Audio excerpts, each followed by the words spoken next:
어떤 사람이 요즘 청년들 실업이 굉장히 심각하지 않습니까? 직업을 찾지 못해가지고 굉장히 미국도 그렇고 한국도 그렇고 심각해요.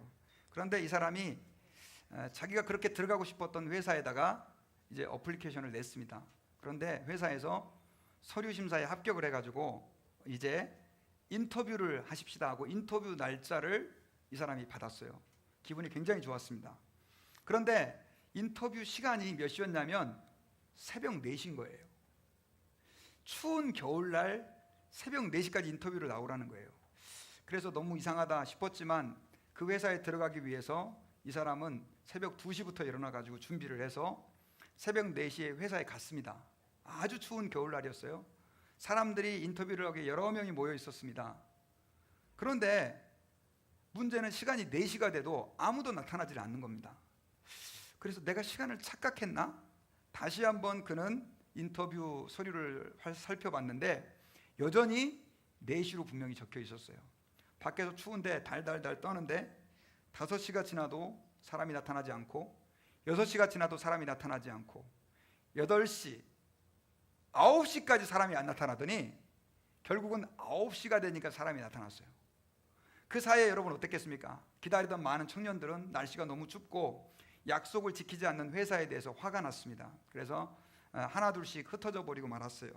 그래서 몇 명의 그 청년들만이 그 회사의 문 앞에서 기다리고 있었는데 9시에 인터뷰를 하는 사람이 떡 나타나더니 미안하단 말이 한마디 없습니다. 그러더니 문을 딱 열더니 들어갑시다 하더니 몇 명의 청년들은 따라서 인터뷰를 이제 하게 됩니다. 그런데 그 인터뷰 질문이 또 더 기가 막힙니다. 인터뷰를 하는데 무슨 질문을 하냐면요, 지금 미국의 대통령의 이름이 뭡니까? 이렇게 물어보는 거예요.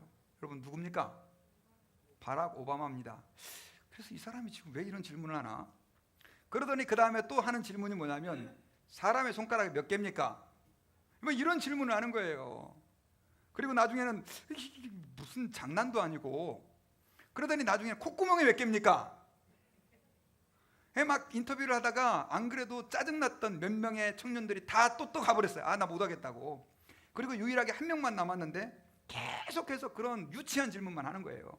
그러더니 나중에 그 질문이 끝나더니 합격하셨습니다. 한 사람만 남은 거예요. 그래서 이 사람이 너무 황당해가지고 아니 왜 인터뷰 질문이 이렇습니까?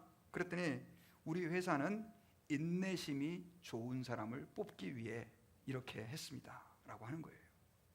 지금까지 많은 똑똑한 사람, 유능한 사람을 뽑았는데 조금만 힘들면 도망가 버리고 조금만 고통이 오면 포기해 버리는 그러한 상황을 우리가 보면서 이번에는 정말 인내심이 좋은 사람을 우리 회사에서 채용을 해야 되겠다, 뽑아야 되겠다. 그래서 결국은 그렇게 사람을 뽑았다는 거예요. 우리 젊은이들 혹시나 그런 회사가 있거든 꼭 기다려서 채용되시고 회사에 합격하시기를 부탁드립니다.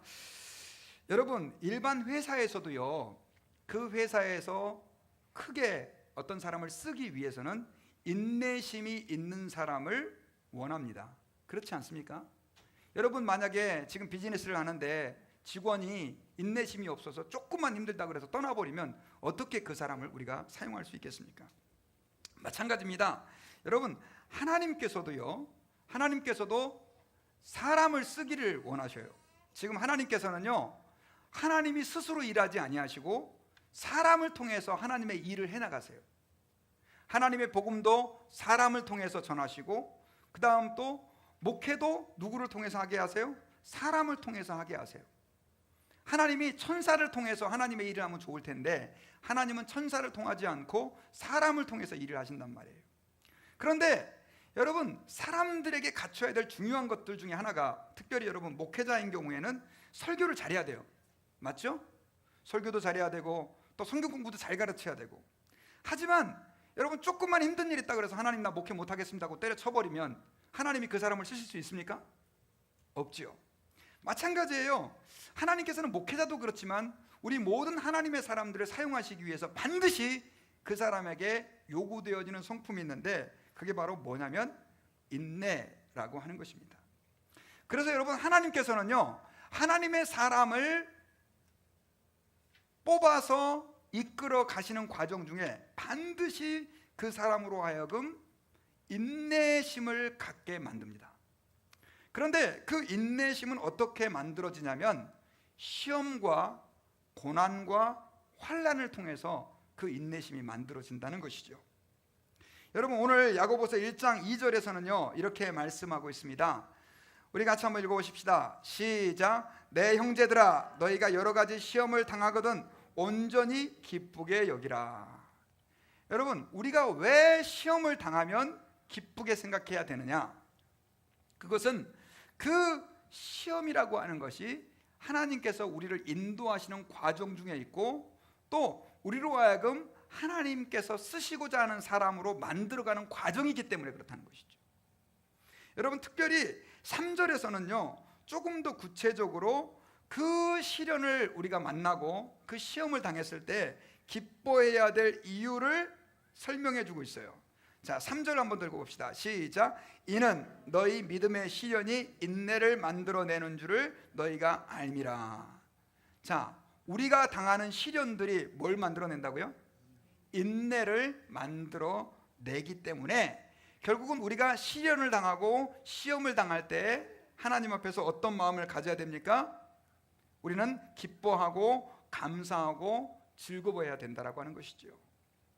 여러분, 특별히 야고보서에는 그래서 시험당하고 있는 그리스도인들에게 이 말씀을 주고 계시는데, 시험당하고 있는 그리스도인이 겉으로 볼 때는 사람들에게 고통을 받으니까 저 사람이 지금 하나님에게 무슨 징벌을 받나 보다, 혹은 저 사람이 하나님 앞에 뭔가 잘못해가지고 일이 저렇게 꼬이나 보다라고 생각하는 사람들도 있었어요. 하지만 주님께서는 그게 아니다라고 얘기하고 계시는 것이죠. 그것은 우리가 뭐 해야 될 것이다? 기뻐하고 감사하고 즐거워해야 될 것이다 라고 하는 거예요. 여러분, 그래서 우리는 신앙생활에서 인내가 얼마나 중요한지를 깊이 알아야 돼요. 여러분, 바울과 바나바가요 하나님의 최초의 선교사가 됐습니다. 교회 역사에서 첫 번째 선교사가 됐는데, 이분들이 대판 싸웠어요. 사도행전에 보니까. 왜 싸웠냐니까 바로 이 마가라고 하는 제자 때문입니다. 여러분, 마가 하면 뭐가 생각나세요? 마가복음이 마가에 의해서 쓰여졌는데, 이 마가는요 원래 정통 유대인이 아닙니다. 다른 문화권에서 태어났어요. 그런데 이 마가가 예수 그리스도를 복음을 바울의 전도를 통해서 예수님을 믿게 됐고, 나중에는 너무 은혜를 받아가지고 선교사의 대열에 합류를 했습니다. 그런데 선교사의 대열에 합류해서 같이 선교를 다니다가 보니까, 여러분 고통스러워요? 안 고통스러워요? 너무 고통스러웠어요.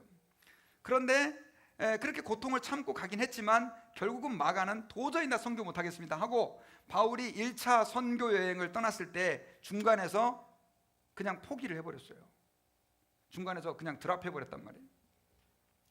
그래 돼가지고 나중에는 바울과 그 바나바가 사실은 마가 때문에 굉장히 많이 속상했겠죠. 그것도 힘들고 어렵고. 그런데 이제 1차 선교여행을 다 마치고 예루살렘에 돌아와가지고 두 번째로 복음을 전한 교회, 개척한 교회들이 잘 지금 운영이 되고 있나 살펴보기 위해서 이제 두 번째 전도여행을 가려고 하는데, 바나바는 마가를 데리고 가자 그런 거예요. 그런데 바울은 마가를 데리고 가는 것을 찬성해요? 반동해요? 반대해요? 반대한 거예요. 왜냐하면 아예 이런 사람은 데리고 가봐야 어떻게 해요? 우리에게 짐만 된다. 짐만 된다. 그래가지고 결국은 바나바는 마가를 데리고 가자 이렇게 얘기하고 바울은 안 된다. 그래서 이 두 사람들이 심히 다퉜더라. 성경에 이렇게 돼 있어요.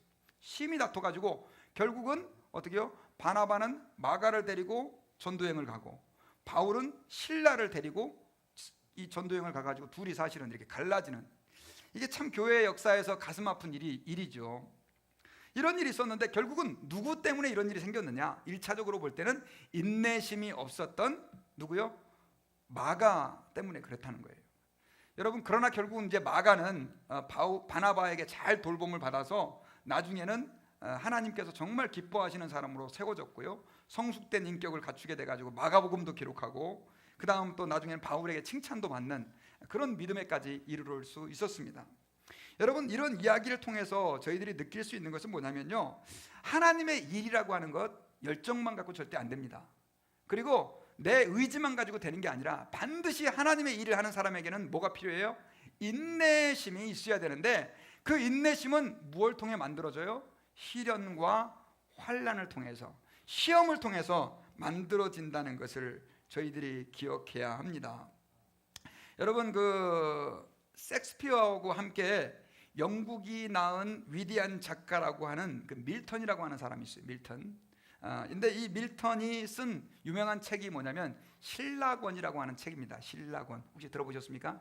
근데 이 신라권이라고 하는 책은 정말로 명작 중에 명작이라고 알려져 있어요. 그런데 이 신라권을 쓰게 된 밀턴은요, 원래는 사실 괜찮은 청교도 집안에서 이렇게 자라서 참 말 그대로 티 없고 흠 없이 잘 자랐었습니다. 그런데 문제는 이 사람이 그 메리라고 하는 여자와 결혼을 하게 됐는데, 이 메리라고 하는 여자는 굉장히 부잣집에서 자유분방하게 살았던 여인이에요. 근데 이 메리하고 밀턴이 결혼을 하게 됐는데, 문제는 그때부터 트러블이 생기겠어요, 안 생기겠어요? 청교도 가정에서 얼마나 거룩하게 살았는데, 이 메리라고 하는 여자는 막 그냥 쉽게 말하면 흥청망청이고 뭐 룰도 없고 막 이러는 거예요. 나중에는 결국 결혼한 지 한 달 만에 메리가 나 못 살겠다고 친정으로 돌아가 버렸어요. 그리고 몇 년 동안 안 돌아오게 됐냐면 2년 동안이나 안 돌아오게 된 거예요. 얼마나 이 밀턴의 마음이 많이 아팠겠어요. 그런데 결국은 2년 정도 지났을 때 그 집안이 다 망해버렸어요. 그 메리의 집안이. 그래서 결국은 이 메리가 울면서 다시 남편에게 이제 돌아오면서 좀 회복을 하게 됐는데, 얼마 안 있다가 사실은 그 아내도 잃게 됩니다. 그리고 이 밀턴은 또 나중에 40대 초반에 갑자기 눈이 어두워지더니 결국 40대 중반에 완전히 시력을 잃어버렸어요. 그러니까 개인적으로 자신의 삶을 살펴봤을 때 이 밀턴은 참 고통이 많은 삶들을 그렇게 살았죠. 이 밀턴이 특별히 신라권이라고 하는 이 명작을 만들어낼 때는요, 그가 사실은 겪었던 삶의 고통이 중요한 그의 모티브, 동기가 되었다라고 많은 사람들이 이야기를 합니다. 여러분, 마찬가지예요. 하나님 아버지 앞에서 우리의 인생이 하나님께 쓰임받고 하나님이 아름답게 사용하시기 위해서는, 그래서 이러한 인내와 또 이러한 고통들이 결국 연그러졌을 때, 그 다음도 잘 어우러졌을 때 하나님께서는 우리를 아름답게 사용하실 수 있다라고 하는 것을 기억해야 됩니다. 여러분, 모세는요, 성경에 보면 민수기 12장 3절에서 이렇게 얘기를 하고 있어요. 지면의 온유함이 지면의 모든 사람보다 더하더라. 모세는 온유함이 어땠다고요? 지면의 모든 사람보다 더했다. 근데 여러분, 모세가 어떤 사람이냐? 그렇게 온유함이 지구상에, 이 세상에 사는 모든 사람보다도 더했다라고 말했던 이 모세는 결국 어땠느냐? 원래 어떤 사람이었어요? 애굽에서 자기 동족을 괴롭힌다 그래갖고 애굽 사람을 쳐 죽였어요. 그러니까 너무나 혈기가 왕성하고 저돌적인 그런 사람이었죠. 그런데 결국 모세가 어떻게 됩니까? 그 사건을 계기로 광야에 쫓겨나가가지고 도망가가지고 거기서 몇 년을 살게 됩니까? 40년을 살게 됩니다. 그 40년의 광야의 연단, 또 고통, 어떻게 말하면 시련들을 통해서 하나님께서는 어떻게 해요? 이 모세의 쉽게 말하면 그 강팍함, 또 욱하는 성질들, 또 모난 이 성품들을 하나님께서는 어떻게 하셨어요? 다듬어 나가셨던 것이죠. 그래서 여러분, 우리가 하나님 아버지 앞에서 시련을 당할 때 저희들이 감사해야 되는 이유는요, 그 시련을 통해서 하나님은 사람 한 사람에게 뭘 만들어내냐면 인내라고 하는 아주 소중한 가치를 만들어내는 거죠. 인내라고 하는 것들을 만들어냄으로 인해서 그 인내를 통해서 하나님이 하나님의 영광을 나타내시는 축복의 도구로 사용해 주신다라고 하는 것입니다. 그래서 여러분, 우리가 삶을 살다가 때로는 고통과 시련을 당할 때 여러분 너무 원망하지 마시고 그 고통과 시련의 때 하나님께 감사해야 돼요. 어떤 분이 고기를 잡다가요, 이 고기를 이렇게 잘 잡는데 그물을 치고 낚시를 하는데 제일 이 문제가 뭐냐면 해초예요. 해초. 물에 자라는 식물들 있잖아요. 해초가 너무 많아가지고 고기를 잡는데 너무 방해가 되는 거예요. 그래가지고 하루는 이렇게 옆에 있는 나이 드신 어부한테 컴플레인을 했습니다. 아이고, 이 해초 좀, 이 바다에 이 풀 좀 없었으면 고기 좀 많이 좀 잡을 텐데, 이것 때문에 너무 지금 언카운터블 불편하다고 그렇게 얘기를 했습니다. 그랬을 때 그 노인이 이렇게 얘기를 하는 거예요. 젊은이, 그런 소리 하지 말게. 해초가 없으면 그 해초를 먹기 위해 오는 새우가 없을 것이고, 그 다음에 새우가 없으면 우리가 잡는 고기가 그 새우를 먹고 사는데 결국 우리가 고기를 어떻게 할 것이다? 못 잡을 것이라네. 이렇게 이야기를 했다고 해요. 그래서 여러분, 하나님 앞에서 우리가 삶에서 경험하는 고통들, 또 아픔들은 하나님의 또 다른 뭐예요? 축복이다라고 하는 것을 저희들이 기억하고, 물론 우리가 기쁨으로 감사할 수는 없겠지만 이를 악물고 고통이 올 때 하나님 감사합니다 이렇게라도 우리가 고백할 수 있는 저희들이 될 수 있기를 주의 이름으로 축원합니다. 두 번째로는요, 하나님께서 우리에게 이 고통과 시험을 허락해 주시는 이유는요, 우리를 성숙하게 하기 위해서입니다. 우리 4절을 같이 한번 읽어보십시다. 시작. 인내를 온전히 이루라. 이는 너희로 온전하고 구비하여 조금도 부족함이 없게 하려 함이라. 자, 4절에 보니까 인내를 온전히 이루라. 이제 인내를 온전히 이루게 되면 우리가 어떻게 된다고 말하고 있습니까? 온전해진다고 얘기를 하고 있어요. 인내를 우리가 이루게 되면 어떻게 된다? 온전해진다. 온전해진다라고 하는 말은 영어로 mature이라고 하는 단어예요. 그리고 complete라고 하는 완전해진다는 뜻이에요. 성숙되어진다는 뜻이에요. 여러분, 인내가 있고 인내가 그 안에 만들어진 사람들은 성숙한 신앙의 삶을 살게 돼요. 여러분, 교회 다니는 많은 사람들 가운데 성숙하지 않은 사람이 많아요. 목회자들 가운데서도요, 성숙하지 않은 목회자들이 많아요. 여러분, 오늘 한국 교회가 왜 그렇게 세상 사람들에게 욕을 먹느냐? 성숙하지 않기 때문에, 머추얼하지 않기 때문에 사람들이 세상 사람들을 향하여 손가락질하는 거예요. 어떤 사람은 노골적으로 이렇게 얘기를 해요. 야, 너네 예수 믿는 사람들보다 내가 차라리 낫다. 예수 믿는 사람들이 말도 함부로 하고, 예수 믿는 사람들이 인내심도 없고, 예수 믿는다는 사람들이 행동도 함부로 하고, 이러니까 여러분 욕을 먹는 거예요. 예수 믿는 사람들이. 여러분, 우리 예수 믿는 사람들은요, 예수님만 믿는다고 되는 게 아니에요. 우리는 어떤 믿음을 가져야 되면 성숙한 믿음을 가져야 돼요. 아멘. 성숙한 믿음. 성숙한 믿음은 누구를 닮은 믿음일까요? 예수님을 닮은 믿음이에요. 예수님을 닮은 믿음. 그러면 여러분, 어떻게 이러한 성숙이 이루어지느냐? 결국 그것은 고난을 통해 이루어집니다. 성숙한 그리스도인은 고난받는 만큼 그 성숙의 정도가 커진다라고 하는 것을 기억해야 합니다. 여러분, 빌립보서 4장 12절에서 바울은 이렇게 얘기를 했습니다. 내가 비천에 처할 줄도 알고 풍부에 처할 줄도 알아. 모든 일에 배부르며 배고픔과 풍부와 궁핍에도 일체 비결을 배웠노라. 여러분, 우리가 알고 있는 사실은 바울 굉장히 성숙한 사람이죠. 근데 이 바울이 그렇게 훌륭한 삶을 살 수 있었던 것은 무엇이냐? 그는 너무나 많은 고난을 겪었어요. 이 바울은 원래 정말 욱하는 성격이었고요, 다혈질이었고, 그 다음 또 어떻게 말하면 참 단순한 사람이었어요. 그런데 그가 예수 그리스도를 영접하고 수많은 고통과 또 고난의 과정을 통해서 그는 어떻게 돼요? 하나님 아버지 앞에서 뭐라고 고백하냐면요, 일체의 비결을 배웠다. 일체의 비결을 배웠다. 이렇게 얘기를 하는 거예요. 가난에 처해도, 여러분 예수 믿는 사람이 한번 생각해보세요. 여러분 절 좀 보세요. 하나님께서 여러분들의 돈을 다 걷어갔어요. 당장 내일 먹을 게 없어요. 그래도 하나님을 찬양하실 수 있는 분이 있어요. 직장에서 잘리고 건강을 잃고. 여러분, 우리의 신앙이 참 조건적일 때가 많아요. 우리의 신앙은 하나님이 뭐 주면 감사하고 안 주면 그것 때문에 삐지고, 또 누가 나에게 좀 잘해주면 기분 좋고 좀 못해주면 기분 나쁘고, 내 신앙마저도 흔들려버리고. 여러분, 이건 절대 성숙한 신앙이 아니에요. 하나님이 바라시는 믿음은요, 우리가 오직 누구만 바라보고 가는 거냐면 주님만 바라보고 가는 거예요. 여러분, 목사에게 있어서 저는 지금 제일 큰 시험이 뭐냐면요, 제가 주님만 바라보고 가야 된다는 거예요. 여러분, 제가 목회를, 저도 짧은 시간이 아닌 긴 시간을 목회했는데 참 어떤 성도는 저에게 기쁨을 주는 성도가 있고 어떤 성도는 아픔을 주는 성도가 있어요. 근데 여러분, 제가 아픔을 주는 성도 때문에 나 목회 못해 먹겠다 그러고 기쁨을 주는 성도 때문에 내가 막 좋아가지고 헬렐레 하고 있으면 어떻게 목회를 합니까? 하나님 아버지 앞에서 목사는 어떻게 해야 되느냐? 하나님만 바라보고 하나님이 원하시는 그 길을 꿋꿋하게 걸어갈 때 그게 멋있는 목사 아닙니까, 여러분? 근데 그게 어려워요.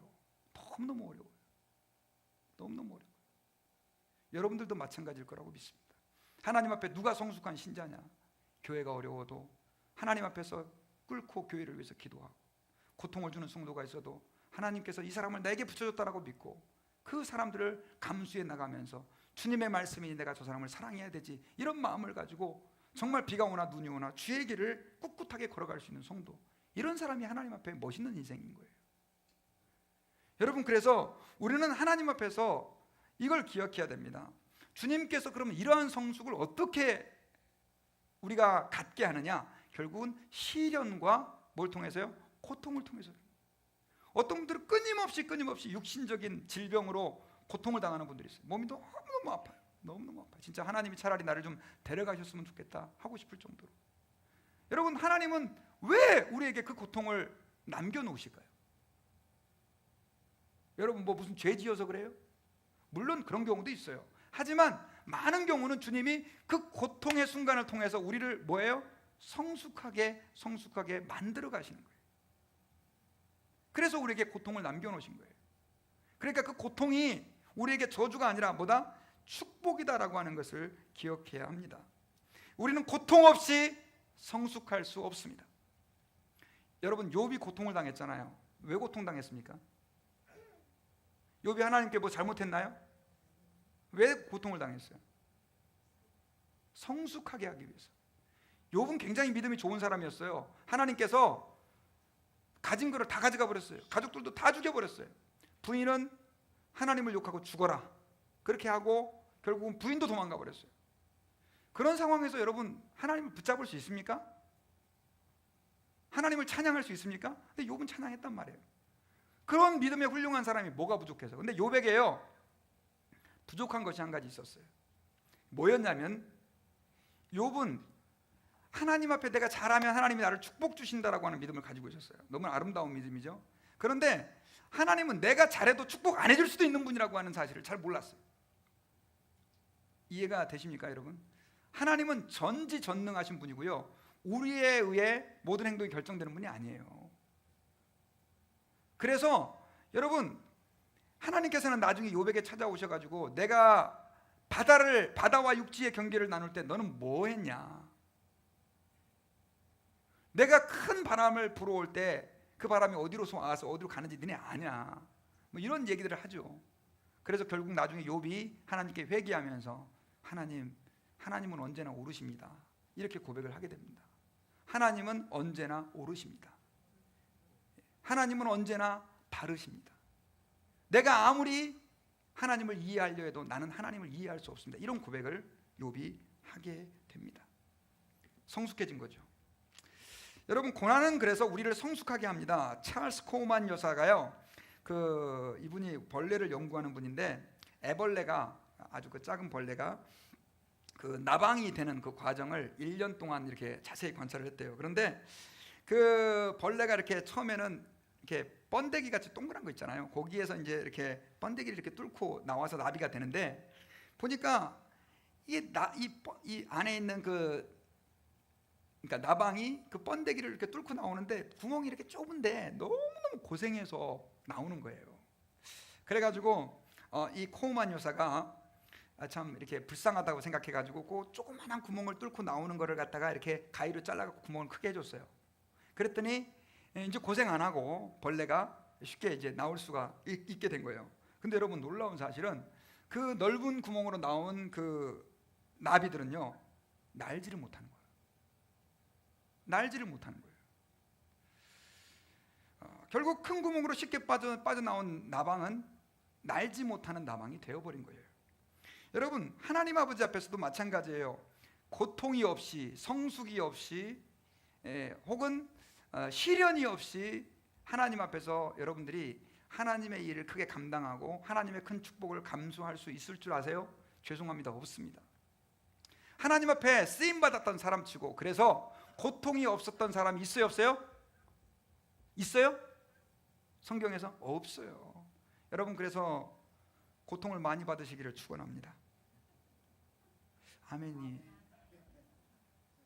다시 한번 할까요? 고통을 좀 많이 받으시기를 축원합니다.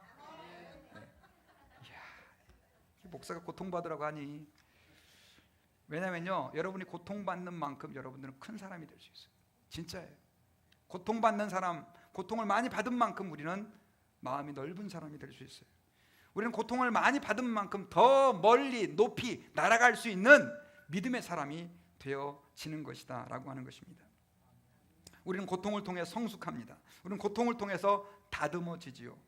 여러분, 중국에 가면요, 모소 대나무라는 이 나무가 있답니다. 이 대나무는요, 이 모소 대나무라고 하는 나무인데, 이렇게 심으면 이 나무는요 4년 동안 3cm밖에 자라지 않는데요. 아주 정성껏 물 주고 가꾸고 이렇게 해가지고 거름 주고 해가지고 4년을 열심히 키우면 몇 cm 자란다고요? 3cm, 요만큼 자라는 거죠. 요만큼 3cm. 그러니까 사람들이 그걸 잘 모르는 사람은 그 모소대나무를 키우는 사람을 보고, 야, 쟤들 그 1년에 해봐야 1cm도 안 자라는 그 대나무를 저렇게 키운다고 정성을 기울이고 있으니, 아유, 저것들 다 헛짓하고 있다 이렇게 손가락질을 한답니다. 그런데요, 4년이 지난 이후에 5년째부터 이 대나무가 자라기 시작하는데 하루에 30cm를 자란답니다. 30cm면 1풋이에요. 이만큼. 얼만큼이요? 하루에 30cm를 자란다는 거예요. 그래가지고요, 6주 만에, only 6 week 만에 이 대나무가 15m면 피트가 얼마예요? 하여튼 많아요. 예, 15m라고 하는 큰 대나무가 되는 거예요. 단 몇 주 만에, 6주, 한 달 반 만에. 여러분, 이걸 도대체 연구를 했어요. 그래서 이 식물학자들이 이 나무는 어떻게 된 길래 이렇게 갑자기 안 크다가 크냐 봤더니 안 크고 있는 게 아니라는 거예요. 이 나무가 4년 동안은 위로는 3cm밖에 안 자라는데 밑으로 뿌리를 수백 미터까지 쫙쫙 뻗고 내려가고 있었던 거예요. 단지 겉으로 안 보였던 것뿐이에요. 모든 양분들을 뿌리로 다 내린 거예요. 그러다가 결국은 5년이 되면서부터 이 대나무가요, 이제부터 그 모든 뿌리로부터 빨아들인 양분들을 줄기에다가 막 넣으면서 하루에 30cm씩 자라는 이런 나무가 된 거예요. 너무 멋있지 않아요? 예. 여러분, 우리가 당하는 시련이라는 게 그런 거예요. 때로는 하나님이 내 인생에 축복을 안 부어주시는 것 같죠? 목사님, 저 교회 몇 년간 다녔는데 뭐 별로 축복도 없고 뭐 몸도 나아지는 것 같지도 않고, 그 다음에 뭐 비즈니스도 잘 안 되는 것 같고, 그 다음 또 내 성격도 뭐 이렇게 나아지는 것 같지 않고. 여러분, 기억하세요. 하나님의 말씀이 여러분들의 영혼에 뿌려질 때 지금 계속해서 끊임없이 겉으로는 안 보일지 모르지만 여러분들 안에는요, 지금 뿌리가 계속해서 퍼져나가고 있다는 사실을 기억하시기를 바랍니다. 때가 되면 하나님께서 여러분들을 사용하실 것입니다. 그러니까 낙심하지 마세요. 우리 교회에 대한 부분도 마찬가지예요. 저도 지금 교회를 열심히 붙들고 여기까지 이렇게 오지만 왔다가 가는 사람도 있고, 그 다음 또 교회를 아프게 한 사람들도, 많은 사람들이 있었어요. 그런데 제가 느끼는 것은 그 과정을 통해서 계속해서 하나님이 어떻게 해요? 교회를 조금씩 뿌리를 다져가고 성숙시켜가고 있다라고 하는 사실을 제가 믿고 있어요. 그래서 여러분, 겉으로 보는 것만 가지고 평가하지 마시기 바랍니다. 그리고 여러분들이 하나님 앞에서 그 교회의 모소나무의 뿌리와 같은 하나님의 백성들이 되어서 주님이 기뻐하는 멋진 교회를 이룩하시길 주의 이름으로 축원합니다. 오늘날 한국 교회에 대해서 사람들이 무슨 얘기를 하는 줄 아세요? 한국 교회는 콩나물이다, 이런 얘기를. 콩나물 아세요? 콩나물이 이렇게 막 바글바글 자라잖아요. 그리고 막 물만 주면 막 쑥쑥 자라잖아요. 근데 손으로 툭 치면 어떻게 됩니까? 콩나물은 다 뽑혀요. 지금 교회가 이렇게 됐어요. 한국 교회 4개 중에 하나는 지금 이단 교회입니다, 여러분. 이단 교회. 이건 심각한 문제입니다, 여러분. 근데 왜 이렇게 됐느냐? 결국은 우리 성도들이 하나님 아버지 앞에서 어떻게 해요? 깊게 뿌리를 내리는 성숙한 신앙에 이르지 못했기 때문이에요. 그래서 여러분, 하나님 앞에서 고통이 오거들랑 도망가지 마시고 참으세요. 아멘. 그 자리에서 하나님을 기다리면서, 하나님의 뜻을 기다리면서, 욥처럼 기다리면서 인내하시기를 바랍니다. 그리고 마지막 3번째로 하나님께서 우리에게 고난을 주시는 이유는요, 단점을 없애기 위해서입니다. 자, 우리 3절, 4절 우리 뒷부분 한번 읽어볼까요? 자, 4절 한 번 더 시작. 인내를 온전히 이루라. 이는 너희를 온전하고 구비하여 조금도 부족함이 없게 하려 함이라. 자, 너희를 온전하고 구비하여 뭐가 없게 하려 함이라? 조금도 부족함이 없게 하려 함이라. 여러분, 예수 믿는 사람들은요, 부족한 게 있으면 안 돼요. 여기서의 부족함이라고 하는 것은 물질적인 걸 의미하는 게 아니에요. 여러분들의 성품을 얘기하는 거예요. 성품을. 우리 예수 믿는 사람들은 온전해야 돼요. 왜? 우리 하나님이 온전하시기 때문에. 마태복음 5장에서는 이렇게 말씀을 하고 있어요. 하나님 아버지의 온전하심과 같이 너희도 온전해라, 이렇게 얘기하고 있어요. 온전해라. 부족한 게 있으면 안 돼요. 저 목사님이 이게, 저도 단점이 없는 사람은 없어요. 하지만 그 단점 때문에 우리는 어려움을 겪게 되고요, 하나님의 영광을 가릴 수 있어요. 이게 우리 그리스도인들의 문제점이에요. 여러분, 여러분들의 단점을 여러분들 다 아시죠? 모르시나요? 다 아시죠? 네. 단점이 없는 사람은 없어요. 저도 있어요. 근데 그 단점이 없어져야 돼요. 그래야 하나님 앞에 아름답게 쓰임받을 수 있어요. 그 단점 때문에 우리는 사람들을 아프게 하고 교회에 고통을 주고 직장에서 가시가 될 수 있어요. 우리는 그 단점들이 없어져야 되는데, 그 단점은 어떻게 없어지느냐? 고통과 시련을 통해서 없어져요. 그냥은 안 없어져요. 주여, 제 안에 이런 단점이 있습니다. 없애 주시옵소서. 우리 이런 기도 하잖아요. 주님, 저는 왜 이거밖에 안 될까요? 주님, 그 단점을 좀 없애주세요. 여러분, 그 단점은요, 하나님이 고통을 통해서 없애시는데, 여러분, 조각가, 화가로 유명한 미켈란젤로가 있어요. 근데 이 사람이 어느 날 그의 그 수기에 이런 내용이 있어요. 이 조각, 이 대리석 있잖아요. 대리석, 마블이라고 그러죠. 그걸 갖다가 이렇게 돌로 막 이렇게 쪼아서 이 조각을 하고 있는데, 그 옆에서 어떤 사람이 그걸 쳐다보고 있다가 이렇게 얘기를 했습니다. 아니, 이렇게 대리석을 가지고 이렇게 조각하는 건 좋은데 버리는 게 너무 많습니다. 지금 저 비싼 돌을 막 당신 막 쪼아갖고 다 버리는 것 같은데 지금 그거 아깝지 않습니까? 이렇게 얘기를 했더니 미켈란젤로가 이렇게 얘기를 했대요. 대리석에서 그 돌이 떨어져 나가야 위대한 조각 작품이 나옵니다. 이런 얘기를 했대요. 맞아요, 틀려요? 아깝다고 안 잘라내면 작품이 안 나오는 거예요. 그냥 돌인 거예요. 여러분, 우리가 예수 그리스도를 영접해서 하나님의 사람이 됐어요. 하지만 우리 안에는 너무나 인간적인 그 옛날 예수 안 믿을 때 가졌던 더러운 성품들, 죄송합니다, 죄악된 성품들, 세상적인 속성들이 남아있습니까? 안 남아있습니까? 대답이 별로 약하시네요. 여러분들은 다 남아있죠. 남아있어요. 그게 여러분들에게 붙어있으면 안 되는 거예요. 그게 어떻게 돼요? 떨어져 나가야 돼요. 조각가가 이거 깎아가지고 한번 생각해보세요. 이렇게 눈을 이렇게 딱 만들었는데 돌덩어리가 여기 하나 딱 붙어있어요. 이렇게 이쁜 작품이 될 수 있어요, 없어요? 이거 정으로 탁 쳐서 착착 해야 이렇게 멋진 조각 작품이 나오는 거예요. 근데 우리 그리스도인들에게 그런 못된 성품들이 남아있어요. 근데 주님이 그것을 갖다가 고난을 통해서 어떻게 해요? 뜯어내시고 다듬어 나가는 거예요. 에베소서 2장 20절에 보니까요, 너희도 하나님의 성령 안에서 하나님의 거하실 초소가 되기 위하여 예수 안에서 함께 지어져 가느니라. 성경에서는 이렇게 말씀하고 있어요. 여러분, 예수님 안에서 우리는 아름다운 하나님의 조각품들로 지어져 가고 만들어져 가고 있다는 것을 기억해야 합니다. 그래서요, 때로는 우리 삶에 고난이 와요. 뭐 하기 위해서? 우리의 그 못된 성품을 잘라내기 위해서. 여러분, 우리 오종순 집사님이 참 동물을 많이 사랑하시는데 그래서 새 먹이도 이렇게 참 갖다 주시고 그러시는데 좀 많이 와닿으실 거예요. 어떤 동물을 굉장히 사랑하는 사람이 있었습니다. 근데 이분이 특별히 새를 많이 사랑했는데 어느 날 새가 와서 집을 짓는데 보니까 나무에 가지에 새 집을 짓는데 그 가지, 썩은 가지에다가 새 집을 짓고 있는 거예요. 썩은 가지에다가. 그러니까 농부가 그걸 보고 어떤 마음이 들었겠어요? 저기다가 만약에 새 집을 지어놓으면 가지가 부러져서 새끼가 죽을 수도 있는데 새는 그것도 모르고 엄청 열심히 해가지고 잎을 하루 종일 물어다가 새 집을 짓고 있는 거예요.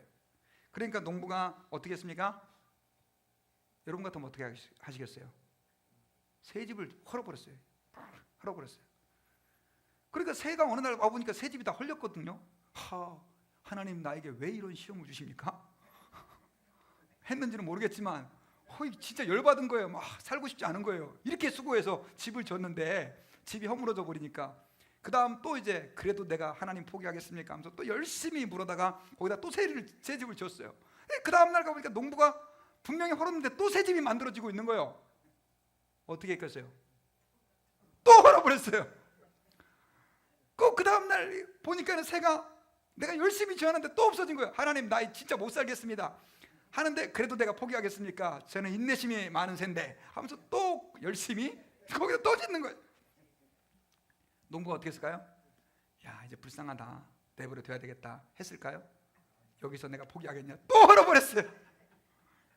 3번을 다 알고 나니까 나중에 새가 포기를 했어요.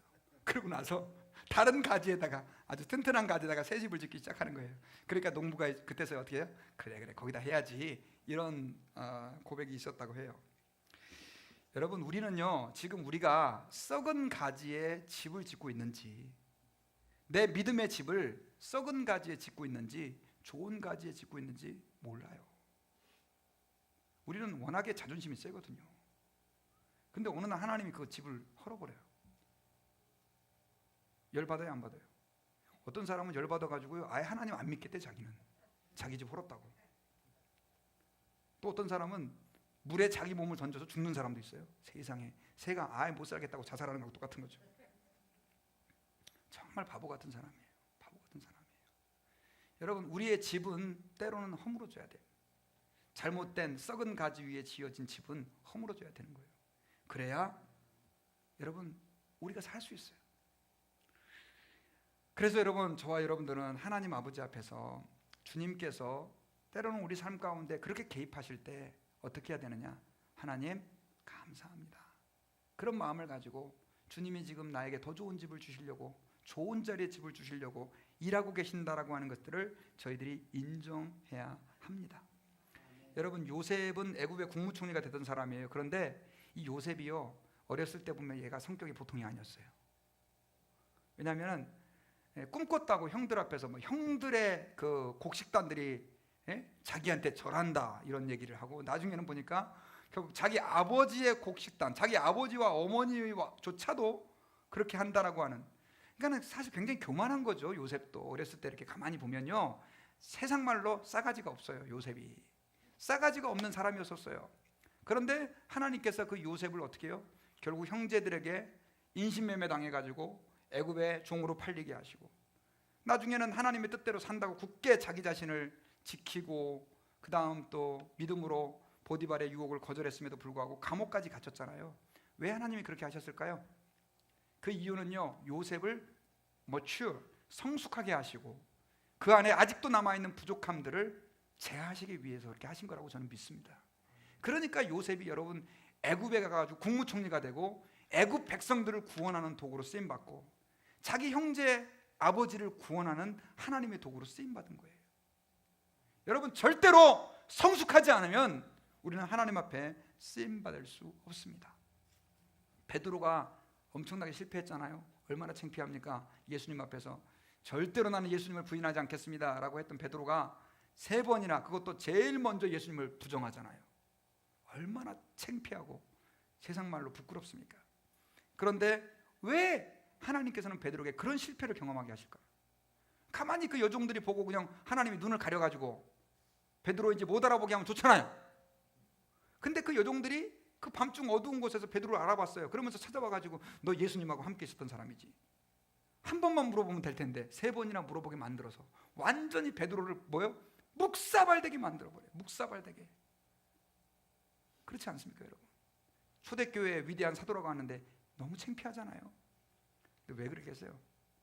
하나님이 베드로에게는 여전히 뭐가 있었어요? 우월의식이 있었어요. 우월의식, 교만이 있었어요. 깨트려 버린 거예요, 완전히. 그러므로 여러분, 하나님 아버지 앞에서 시험을 당할 때, 시련을 당할 때 도망하지 마십시오. 도망하지 마시고 어떻게 해요? 이겨내야 돼요. 그리고 정면으로 맞서시고 기다리시기를 주의 이름으로 부탁합니다. 처칠의 좌우명은요, 처칠 아시죠? 영국의 위대한 수상. 이 사람이 이런 얘기를 했어요. 자기 좌우명은 위기에 처했을 때 도망치지 말자, 도망가면 위험은 2배가 된다. 하지만 단호하게 맞서면 반감된다. 이게 자기의 좌우명이었다는 거예요. 위험과 위기와 환란이 왔을 때 뭐하지 말아라? 도망하지 말아라. 그리고 거기에 맞서라 이거예요. 그러면 그 고통이 뭐가 돼요? 반감이 되고 결국 우리는 어떻게 됩니까? 성숙한 인격의 사람이 되는 것이죠. 자기 이름을 걸고요, 식당을 경영하는 집사님 한 분이 계셨습니다. 근데 식당이 굉장히 번창을 했는데 그 식당이 번창하자 이제 친구에게 그 식당을 맡겼어요. 근데 문제는 그 친구가 이 돈을 횡령하고 도망가 버렸어요. 그러니까 어떻게 됩니까? 완전 쫄딱 망하게 생겼어요. 그런데다가 이제 자기가 가서 식당을 수습하려고 그랬는데 그때 또 마침 한국에 광우병 파동이 일어난 거예요. 광우병.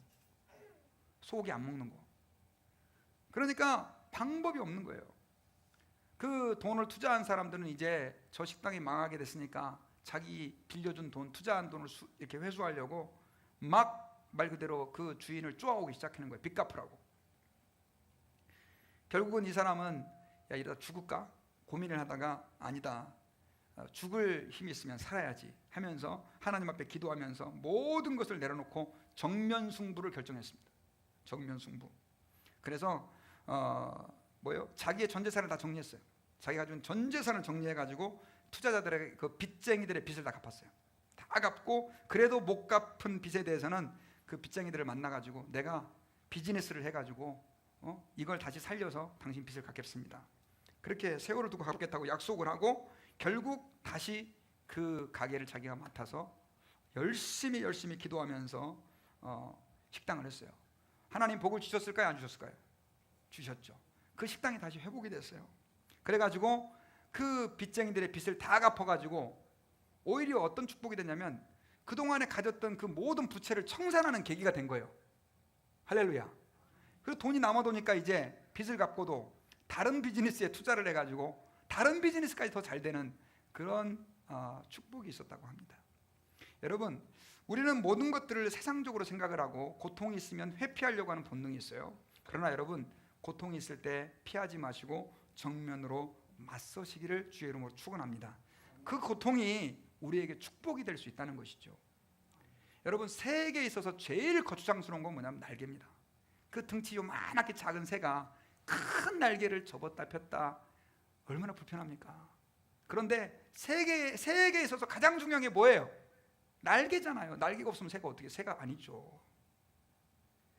비행기가요, 하늘을 날아갈 때 제일 많이 이렇게 거치는 게 걱정되는 게 뭐냐면 공기입니다. 공기. 그래가지고 비행기는요 아주 이렇게 유선형으로 만들잖아요. 공기의 저항을 줄이기 위해서. 이 비행기는 어떻게 말하면 이 공기의 저항만 줄이면 아주 말 그대로 너무나 이렇게 비행기가 빨리 갈 수 있고 안전하게 날아갈 수 있어요. 근데 여러분, 제가 여러분에게 여쭤볼게요.